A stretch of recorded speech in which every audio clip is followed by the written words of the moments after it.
Hey guys, welcome back. So in today's video, I'm sitting down with Holland, also known as the Helicopter Bear. He also resells on Poshmark and has a YouTube channel. So we sat down and talked about reselling and YouTube and all of that kind of stuff. So I hope you guys enjoy this conversation. Part 2 will be over on his channel, so definitely go check that out after you watch this part. Go subscribe to his channel and check out his Poshmark while you're at it. I hope you guys enjoy this video and leave a like if you do. All right. How are you? I am good. I'm good. Third time's a charm. I know. We've tried this before. It's gonna go much better this time. The audio has been tested, so yes. It'll be good. Tested lights and everything. Yes, so we've got it down. I think we're good. I think so. Yep. Share like how long you've been reselling for. Let's see. I've been reselling for what's the date today? Like a year and like 2 months. Okay. Nice. Yeah. On just Poshmark? On just Poshmark. Yeah. For now. Yep. How about you? About a year and a half, and I sell on Poshmark, eBay, and Mercari, but I sold on just Poshmark for probably like the first 6 months or so, and then added eBay and Mercari, and so What made you dip into the others? Just mainly to kind of have more like chances for my items to sell, I guess. And a lot of people say that, being on multiple platforms helps with that. I've actually scaled it back a little bit. I also was on Depop for a while. But 4 platforms is just like a little bit overwhelming for me. And I didn't really notice like that many more sales. So yeah, 3 is probably my max, but yeah. What has been like your favorite like platform to sell on? Or does each have its own like advantages and disadvantages? Yeah, I think they all have advantages and disadvantages.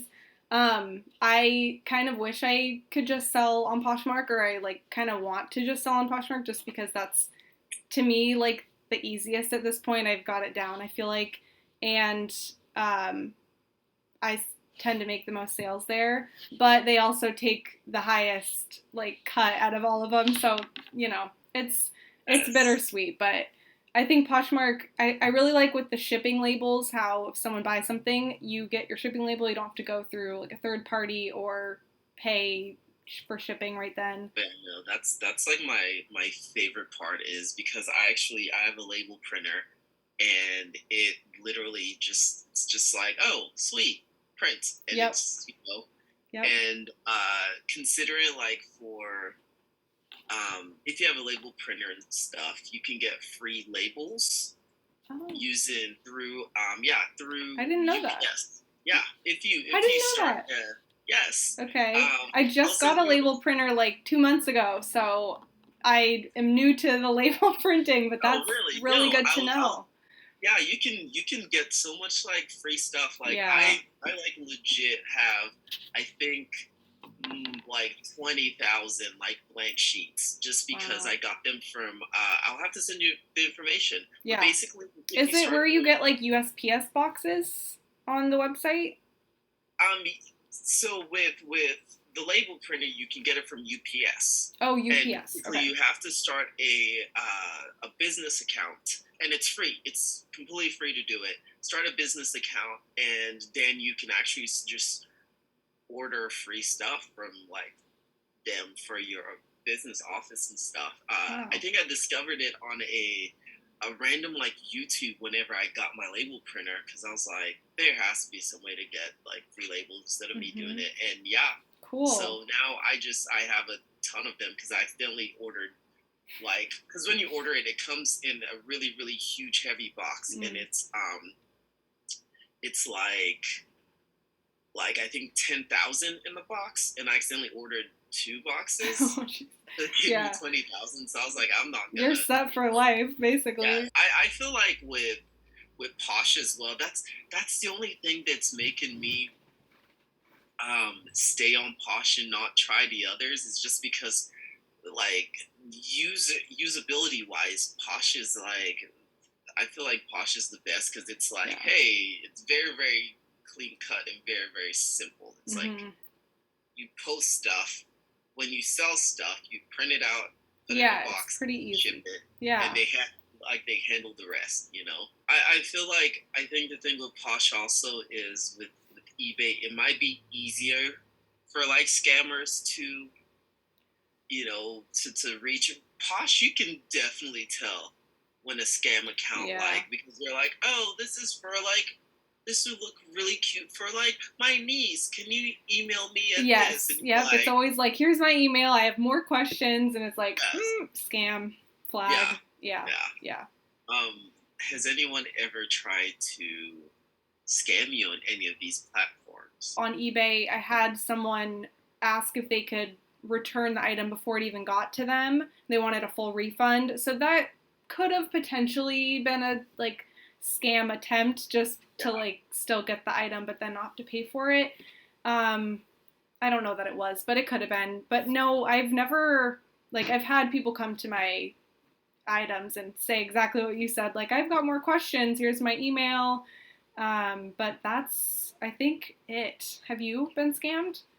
No, no. Like, I'm the same way. Like, whenever it comes to that, it's usually like by the time sometimes, because Poshmark is really good at that. Like, by the time I even get to the point of like trying to delete the message, it's already like gone. Yeah. Because Poshmark is like, yeah, no. Mm-hmm. The only time like that ever happens is like if I am personally like on Facebook Marketplace selling something, like a household item, or like whenever before we moved to the house and stuff, whenever I was selling stuff, that's when it was like, oh, let me pay for this item like now, and then get it on Monday, and I'm like, nope, I want greenbacks, like cold hard cash on that.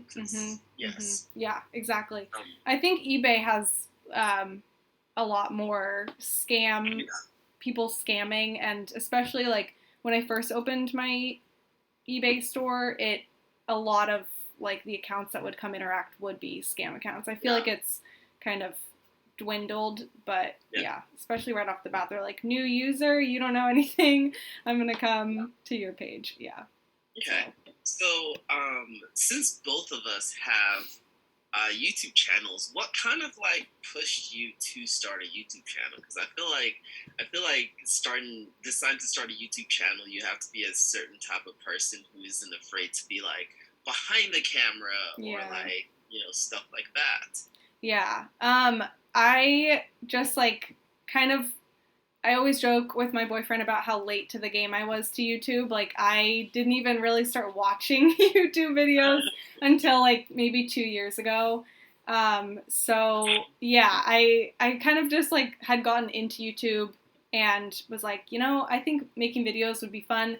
I always liked editing. Like, back in like elementary school and stuff, I did like my elementary like news whatever program, and so we would like film and edit on iMovie and everything, and I don't know, so I always kind of like enjoyed that whole process of things, and decided to give YouTube a go, and really didn't expect to like enjoy it as much. I definitely did it for another stream of income, and my channel just got monetized like 3 weeks ago, which is really exciting. Thank you. So yeah, that's like a big milestone, and you will get there too. So I'm halfway there.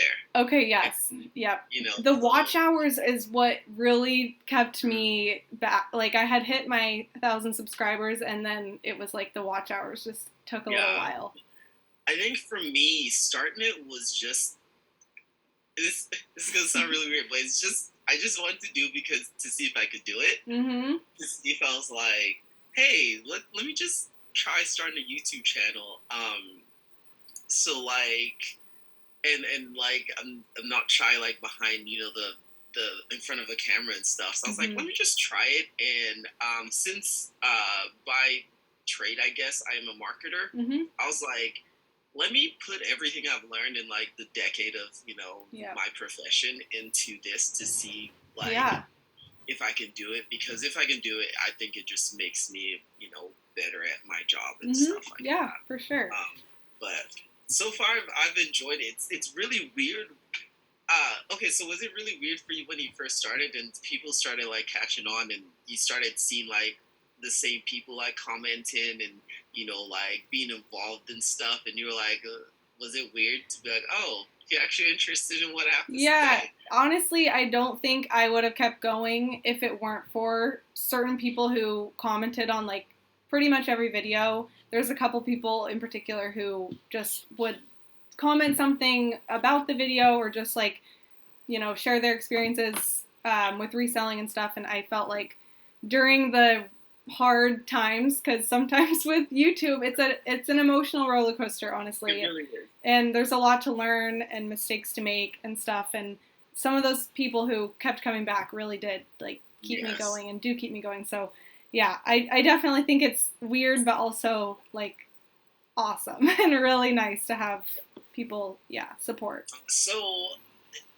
what is like your favorite or your favorite brand, or like personally, or the brand that sells the most for you that you're just kind of like, that's what I'm gonna go for? Um, Madewell is a big one, and Urban Outfitters. Um, those are like brands that I find really often, and they sell well, which I think is like important for those two to come together, because some things sell very well, but I don't find them very often. Yeah. I think Madewell is like a tried and true. Their denim sells for a lot. Shoes, flats sell for a good amount. Yeah, I think Madewell's like my number one go-to. But yeah, and I like the stuff. I think it's actually like cute stuff, which helps. I know you have one that sells well that you don't like, right? 100%. I feel like ever since I started reselling, my beef has always been with adult toddler shoes, aka Crocs. Yeah. Like 100%.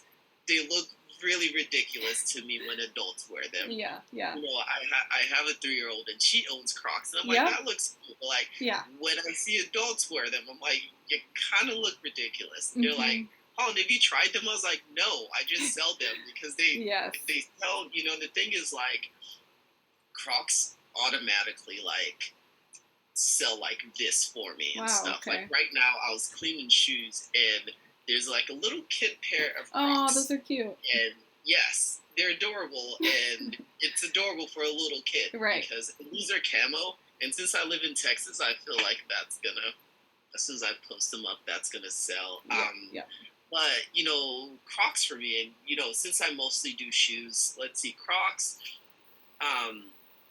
Steve Madden's, I think, is my second one. But Steve Madden's are hit or miss. It depends on the season. It depends on the style. Yeah.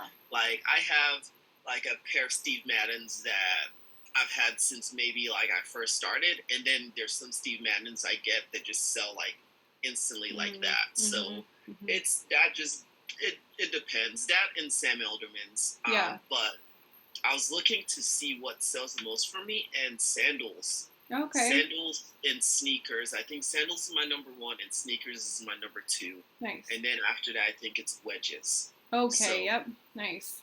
Yeah. So those are like my go-to. But usually, if I see Crocs, I get them regardless. Yeah. Just because, And you source primarily at the bins, or? Yes. Okay. Yeah. Primarily at the bins. Like, sometimes if I go to like just a regular thrift store, I'll look around to see if there's like a really, really good deal that I can be like, okay, if I flip this, I can make double or triple, but mostly the bins. And I think the bins for me is because I like the dumpster dive aspect of it. Yes, because you put on headphones and I just like in the zone. I just zone out and dive in and stuff like that, and it's really, really fun. Yeah. What about you? Yes, definitely the bins is number one. But I live like an hour away from the closest bins, so it's like I can't go every day. I'm jealous of the people who can just like pop in every morning, go for an hour or two. I can't do that. So when I go, I have to spend like 3-4 hours there for it to feel like worth my time. But it feels, or it's nice to have that like lower risk at the bins too. Whenever I like am at the thrift store now, it's like there's so much more you have to consider and really be sure about each one, versus at the bins where I'm like, okay, it's about $2 an item, so it's probably going to make me profit even if it only sells for 15, so I do like the bins for that reason. But it is like definitely that dumpster diving kind of feeling. But I like the camaraderie and like the community that's at the bins. I feel like there's, even though I'm pretty in my zone, I don't really like chat with a ton of people or anything, but it's just cool to see like a lot of the same people and everyone's looking for different stuff. So it's fun. I agree, because at the bins, like sometimes I go and there's like older ladies who know that I'm like a reseller, so they find cool things and they're just like, "Hey, do you want this?" Oh, and I was that's like, nice. Yeah. Thank you. And you brought up a good point about like bins versus regular thrift store, because for me, I figured out that how I make a lot of my sales is because sometimes, yes, I would have like higher end items. Hold on, let me pull this back up because my screensaver just happened. But sometimes I'll have like higher up items, but like mid-range items like sell quicker for me. Mm-hmm. So because I get them from the bins, I'm kind of like, okay, I'm making like $15 profit on this. Or like, hey, someone is like, I want this for like $20, and I'm like, I paid like $2 for this. So I'm just like, okay, cool, because the bins for me is like 30 minutes, and then post office is literally like 10 minutes from where I am and stuff, because I'm in a very central location in Dallas, so it's just kind of easier. So that's why I'm just kind of like, okay, cool, I'll let this go for this, but whenever I do have higher items, I'm more like stingy on that, because I'm like, no, I'm not gonna, I'm not gonna let this go for this much. Yeah, it's nice to be able to accept a lower offer and just move it quicker, like knowing you'll make a solid profit versus like really having to hold off for a high offer if you've like spent up for it. So yeah, that's a nice part about the bins. How do you, especially if you're on multiple platforms, how do you organize yourself? I have an Excel sheet that's like my master inventory tracker. So I plug in every single item on there, what I paid for it, and the price I listed at, the date I listed it, the date it sells eventually. So that's really how everything is kept. And then I have on there like what a column for which platform it sold on, and then it like calculates the total profit based on the Kyle, my boyfriend, helped make it because he's very good with Excel. That is awesome. So it's very helpful, but that's where I plug everything in. And I've tried a couple different like inventory management, I guess. Like right now I'm playing around with Prime Lister, and I really like Prime Lister. And I used to have List Perfectly. So I don't know. I try it that way as far as like cross listing goes. But that's the nice thing about you only selling on Poshmark is you don't have to cross list or anything. So I don't know. I think there's like definitely pros like for you to only be on one platform, but it does help to stay organized with just like a separate inventory sheet that isn't like on the platform itself. But that's kind of like with me. Mine isn't as detailed, but I do have like on Google Sheets, I have a master doc that has everything. It's sort of like because I keep all my shoes and stuff in like these milk crates and stuff. And the master list just basically tells me what bin each and every item is. So in case like I'm on vacation and stuff and I need somebody to package something, just look on the master, because the master list has the name exactly how I have it on Poshmark. Yeah, that's really smart. And if I change the name on Poshmark, I also change on the master list so somebody can like look at it and be like, okay, cool, this is what bin this is and stuff. And it helps me out so much, especially like getting organized and stuff, because organization was such a big deal for me, because I knew if I did not like get it down Mm-hmm. whenever I was a smaller reseller. Yes. As I scaled up, it would have gotten like way worse. Yes. Yep. How many like active listings do you have at a time, approximately? I think currently I have about like 200. Mm-hmm. Mm-hmm. But that's because I sold like so much. I've sold almost like, because the last time I went thrifting, it's been like maybe a few weeks, but because like in spring and stuff, because I just I just bought a house and moved in stuff, so I had to like kind of like slow down a little bit on that. Yeah. So since that did not allow me to go to the bins a lot of my inventory, like I'm looking right now at like all of my inventory boxes, and a lot of them are actually like almost empty. But the thing is, since during the move and stuff, like randomly, I'll go to the bins, but I didn't have time or space to